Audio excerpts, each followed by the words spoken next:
विचार से विश्वास तक शिक्षा का नया अध्याय। स्वागत है आपका दामोदर यूनिवर्सिटी में। From thought to believe, a new chapter of education. Welcome to Damodar university. Hey everyone, मैं स्मृति झा, आपकी डिजिटल मेंटर। आज हम लॉन्ग आंसर टाइप क्वेश्चंस देखेंगे। चैप्टर था हमारा इज मैटर अराउंड अस। उसके एग्जाम्पलर बुक जो है हमारा एनसीईआरटी की जो एग्जाम्पलर बुक है उसके क्वेश्चंस को हम सॉल्व कर रहे हैं। तो ये है हमारा long answer type question. First question है, fractional distillation is suitable for separation of miscible liquids with a boiling point difference of about 25 Kelvin or less. What part of fractional distillation apparatus makes it efficient and possesses an advantage over a simple distillation process? Explain using a diagram.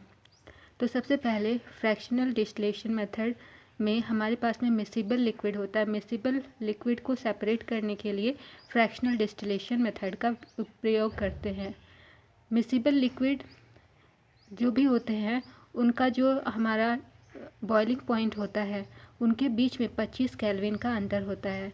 दो miscible liquid हैं तो दोनों में difference होना चाहिए, दोनों की boiling point में डिफरेंस होना चाहिए और मिनिमम 25 केल्विन का डिफरेंस होता है। तो क्वेश्चन ये पूछा है कि हमारे पास डिस्टिलेशन सिंपल डिस्टिलेशन प्रोसेस होता है और दूसरा होता है फ्रैक्शनल डिस्टिलेशन प्रोसेस। तो फ्रैक्शनल डिस्टिलेशन प्रोसेस को हम लोग ज़्यादातर यूज़ करते हैं। तो ऐसा कौन सा फ्रैक्शनल डिस्टिलेशन एपैरेटस का ऐसा कौन सा पार्ट है जिसकी वजह से हम एडवांटेज देते हैं फ्रैक्शनल डिस्टिलेशन अपैरेटस को in comparison to simple distillation apparatus? तो हमारे पास में ये जो डायग्राम दिख रहा है, इस डायग्राम में ये जो एरिया दिख रहा है ये है फ्रैक्शनेटिंग कॉलम। इस फ्रैक्शनेटिंग कॉलम में यहाँ पर छोटे छोटे बीड्स फिल किए गए हैं, जबकि सिंपल डिस्टिलेशन प्रोसेस में जो हमारा फ्रैक्शनेटिंग कॉलम होता है उसमें बीड्स अवेलेबल नहीं होते हैं। इन बीड्स की वजह से क्या होता है, सरफेस एरिया इंक्रीज़ हो जाता है। इस वजह से हमारा जो कंडेंसेशन और डिस्टिलेशन का प्रोसेस होता है वो जल्दी हो जाता है। इसलिए हम लोग फ्रैक्शनल डिस्टिलेशन अपैरेटस का यूज़ करते हैं। ये हमारा पूरा का पूरा अपैरेटस है। यहाँ पे क्या लिखा हुआ है, the fractionating column packed with glass beads provides a surface for the vapours to collide and lose energy so that they can be quickly condensed and distilled. Also, length of the column would increase the efficiency. इसके length की वजह से इसकी efficiency भी बढ़ जाती है, इसीलिए हम इसका यूज़ करते हैं। नेक्स्ट क्वेश्चन है हमारे पास में, answer the following, under which category of mixtures will you classify alloy and why? Alloy को आप कौन सी कैटेगरी में रखेंगे? अलॉय हमारा कैसे बनता है, सॉलिड के कॉम्बिनेशन से हमारा अलॉय बनता है। तो अलॉय हमारा एक होमोजीनियस मिक्सचर होता है। तो आंसर है homogeneous mixture, because they have a uniform composition through out, क्योंकि इनका कंपोजिशन हर जगह पर सेम होता है, यूनिफॉर्म होता है। Question number B is a solution is always a liquid, comment. Solution हमेशा लिक्विड होता है, इस पर कमेंट करना है। तो हम जानते हैं कि सॉल्यूशन सुनते ही हमारे पास में लिक्विड ही आता है, लेकिन हमारे पास में सॉलिड लिक्विड का भी कॉम्बिनेशन होता है, लिक्विड लिक्विड का भी कॉम्बिनेशन होता है, गैस लिक्विड का भी कॉम्बिनेशन होता है, लिक्विड गैस गैस का भी कॉम्बिनेशन होता है। तो ये सभी हमारे सॉल्यूशन के एग्जांपल्स होते हैं। तो ये कहना कि सॉल्यूशन हमेशा लिक्विड होता है, ये गलत है। आंसर क्या है? No, solid solutions and gaseous solutions are also possible. लिखा हुआ है कि सॉलिड सॉल्यूशन और गैसियस सॉल्यूशन भी पॉसिबल है। एग्जाम्पल दिया है ब्रास और air. Question number 3 is, can a solution be heterogeneous? क्या एक सॉल्यूशन हेट्रोजीनियस हो सकता है? Answer is no, solution is a homogeneous mixture of 2 और मोर सब्सटेंसेस। सॉल्यूशन हमेशा 2 या 2 से अधिक सब्सटेंसेस का होमोजीनियस मिक्सचर ही होता है। Question number next is, iron filings and sulphur were mixed together and divided into two parts, A and B.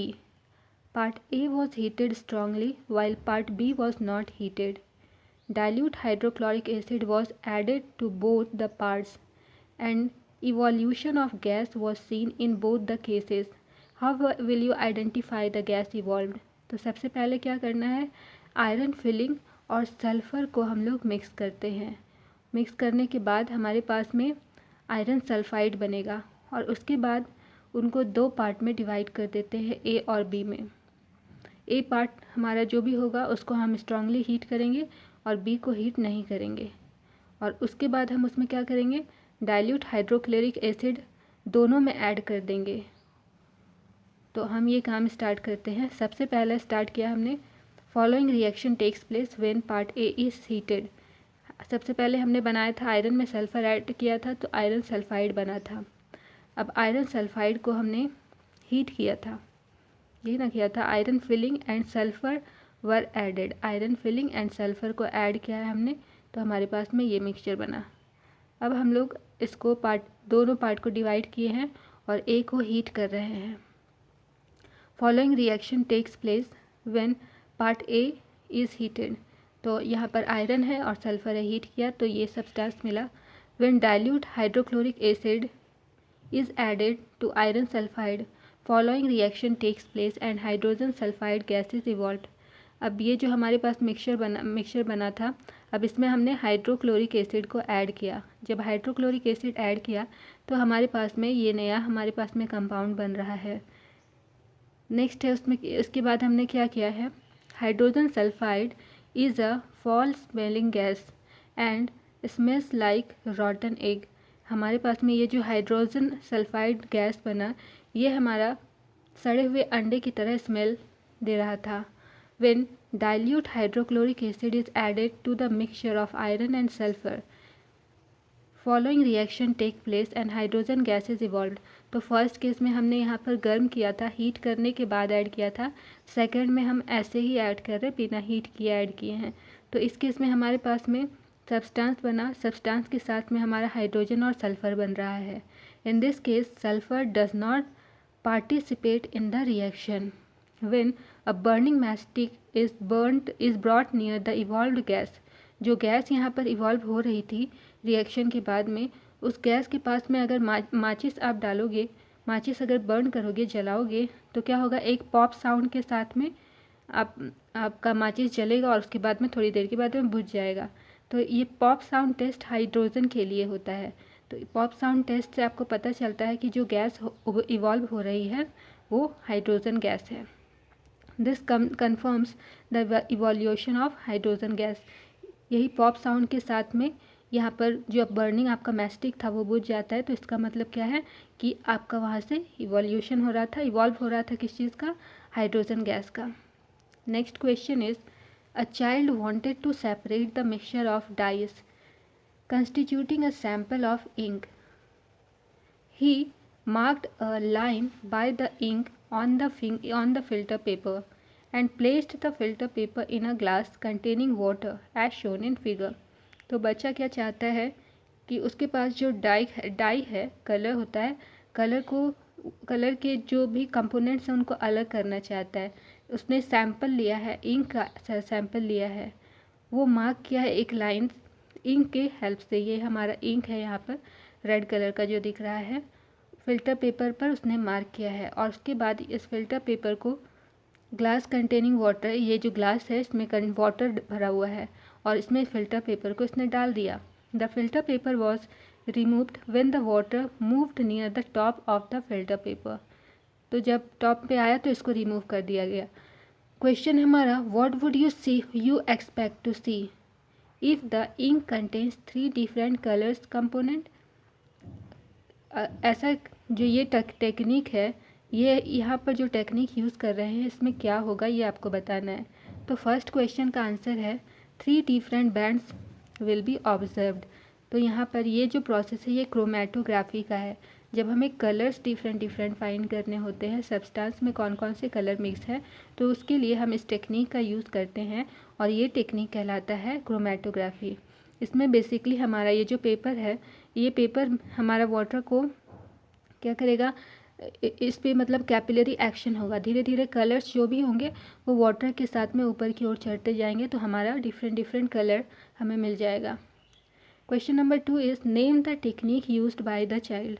अच्छा, यहाँ पे क्वेश्चन ही पूछा है तो इसका आंसर है chromatography. Question number 3, suggest one more application of this technique. इस technique का यूज़ क्यों किया जाता है? To separate pigments present in chlorophyll. Chlorophyll में प्रेजेंट पिगमेंट को सेपरेट करने के लिए भी इस प्रोसेस का यूज़ किया जाता है। Question number next is a group of students टूक एन ओल्ड शू बॉक्स।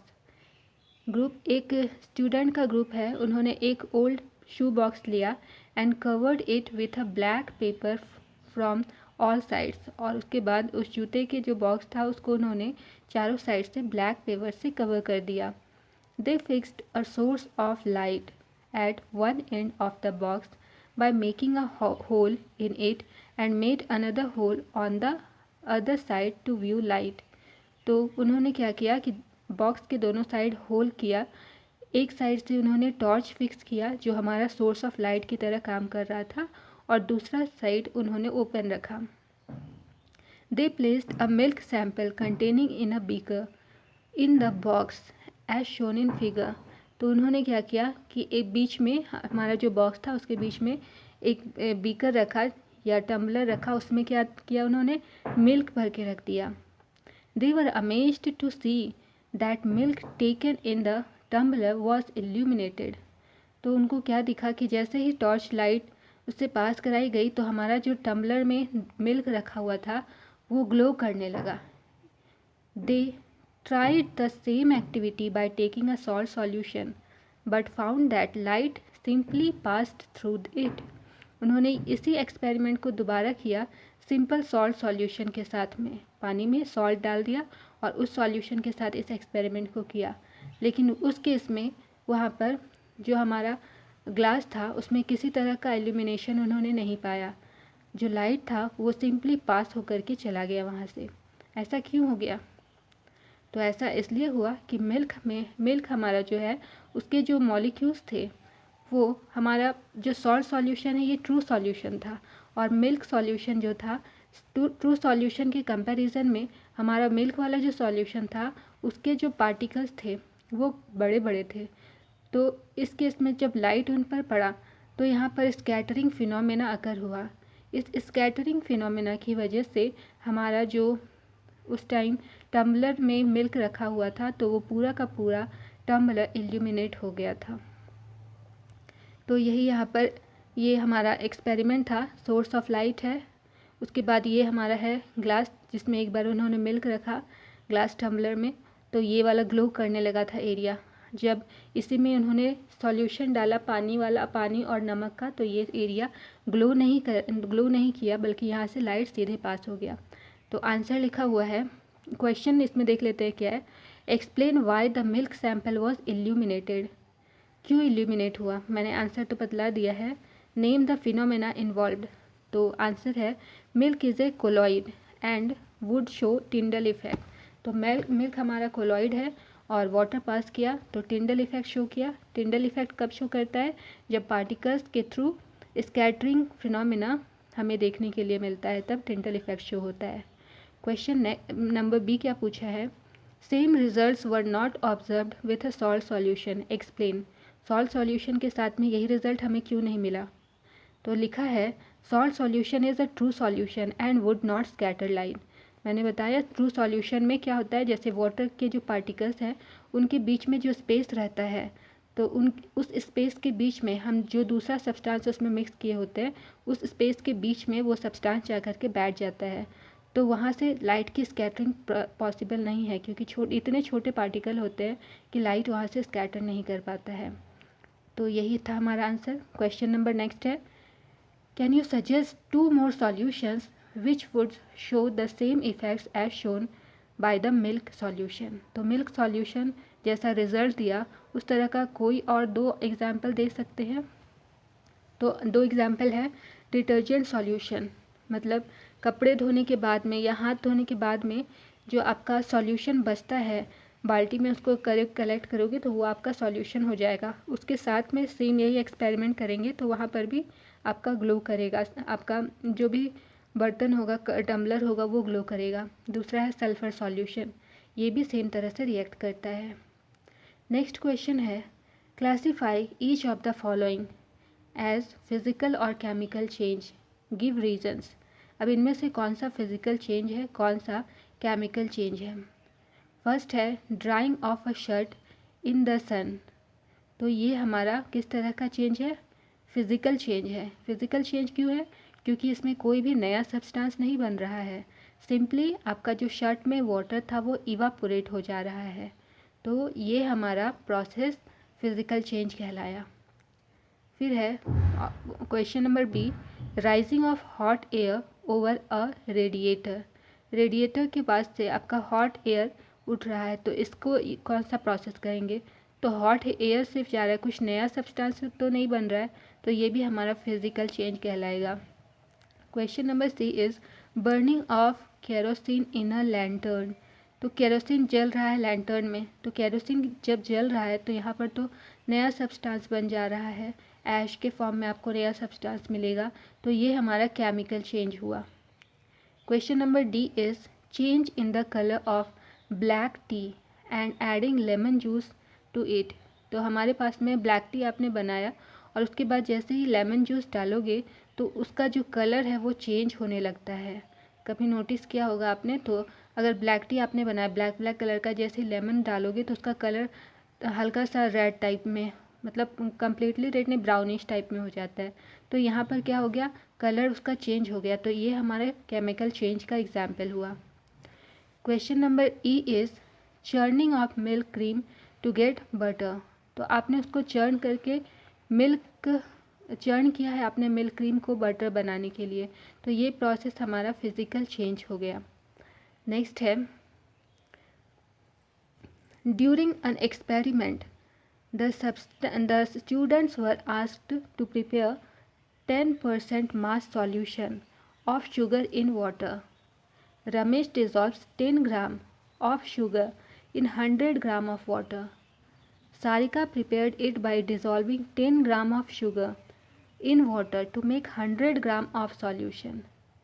तो हमारे पास में रमेश जो था, इसने क्या किया, 10 ग्राम शुगर सॉल्यूशन को 100 ग्राम वाटर में उन्होंने ऐड किया, तो इनके पास जो था हमारा सब्सटेंस बना ये 110 ग्राम बना टोटल। ये सॉल्यूट है, ये सॉल्वेंट है। जबकि सारिका ने क्या किया, 10 ग्राम शुगर को डिज़ोल्व किया है वाटर में, और फाइनली इनके पास जो मिक्सचर बन रहा है वो टोटल मिक्सचर इसका 100 ग्राम का बन रहा है। सॉल्यूशन जो बना ये 100 ग्राम का है, जबकि रमेश का सॉल्यूशन 110 ग्राम का है।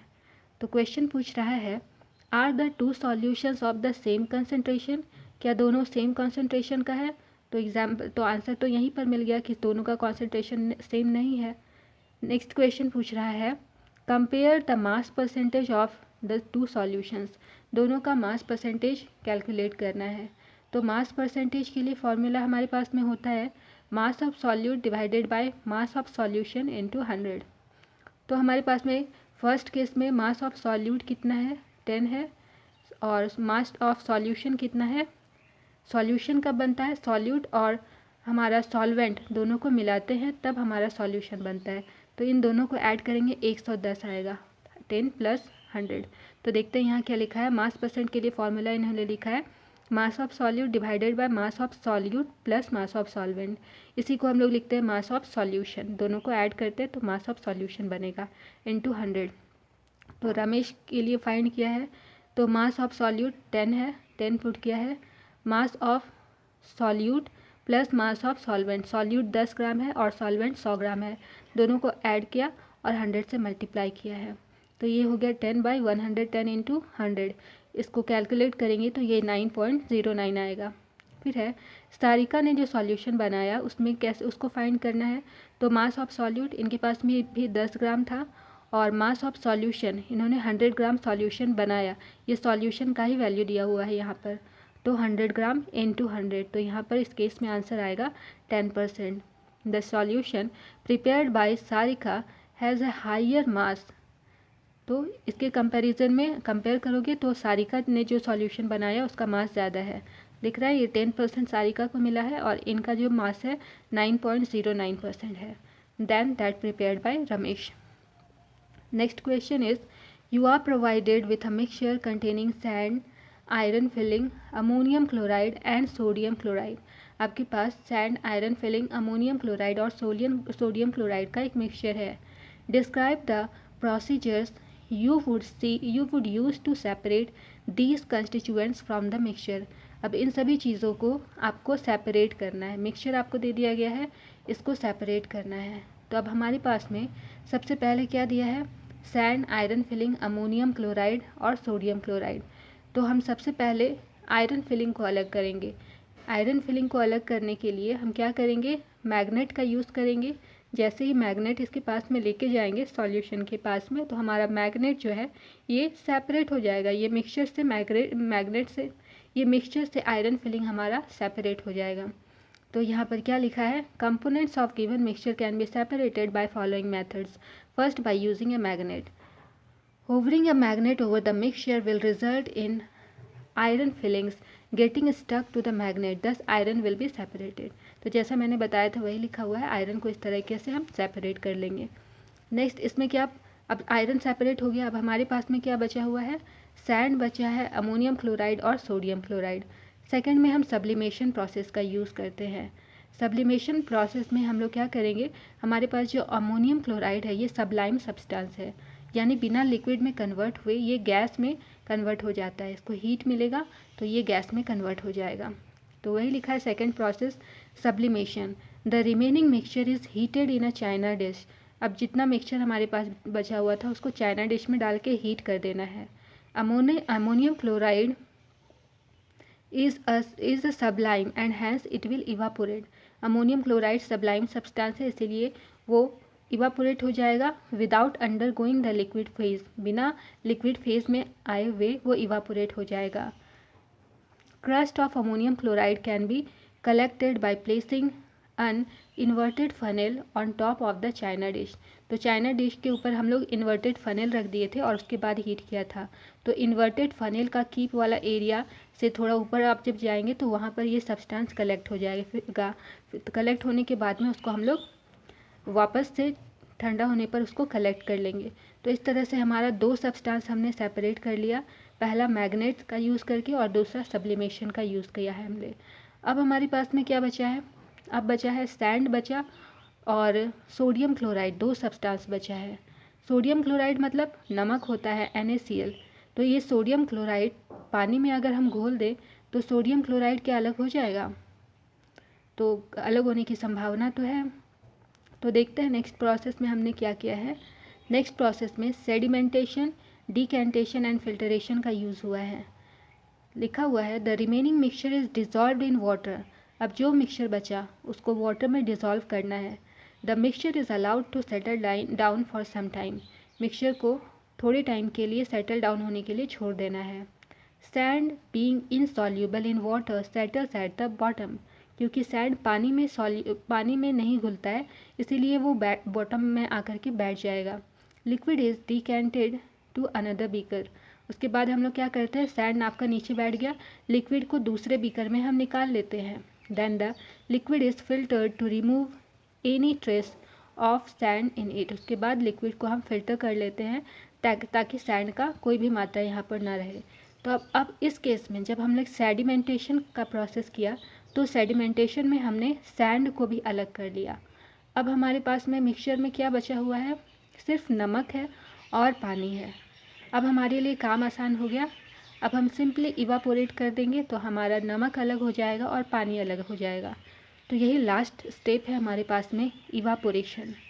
The liquid is now a solution of salt in water. अब हमारे पास में सॉल्ट और वाटर का सॉल्यूशन है। This is heated in a beaker so that water evaporated. इसको हीट करके हमने वाटर को इवापोरेट किया। Once all the vapours evaporates we get salt in beaker. जब पूरा वाटर इवापोरेट हो जाएगा तो हमारे पास में क्या बचेगा, सॉल्ट बचेगा। तो यही सारे प्रोसेस थे जिससे हमने ये जो मिक्सचर हमारे पास में दिया था इनके सभी सब्सटेंसेस को हमने अलग कर लिया। नाउ क्वेश्चन है, Arun has prepared 0.01% solution of sodium chloride in water. इसके पास में सॉल्यूशन था, सोडियम क्लोराइड वाटर में मिला हुआ था। Which of the following correctly represent the composition of the solution. तो हमारे पास में कौन सा करेक्ट है ये बताना है। तो हमें मास परसेंटेज निकालने के लिए हमारे पास में फॉर्मूला होता है मास of solute divided by mass of solution into 100। Mass of solution के लिए हम कैसे निकालते हैं, मास of solute plus mass of solvent.